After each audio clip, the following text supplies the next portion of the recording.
Pemirsa, penyatusan kilogram lu medis padat utawi limbah medis keasilang saking Rumah Sakit Alit Miwah Mekudang ton limbah medis padat keasilang saking Rumah Sakit Ageng Ring Bali. Limbah medis padat patut gelis ke Icalang meyaden kelebur pinisui kalih rahina. Nanging Ring Bali, wenten pikobat ageng ini kewentanan limbah medis padat, inggi punika durung wenten yani genap pengolahan limbah medis padat.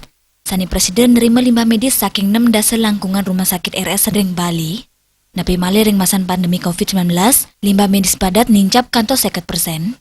Ketua Asosiasi Rumah Sakit Swasta Indonesia (ARSSI) Bali, Dr. Ide Bagus Gede Fajar Manuabo SPOG, dawak sumelintang mausang, yening dumun RS nenten kantos ngasilang lu APD sani akes kadimangkin, minakadi limbah masker sani make pisan, napi malih rikalem reksa pasien, nakes patut ngawi gunayang masker, matio sering sedurung COVID-19.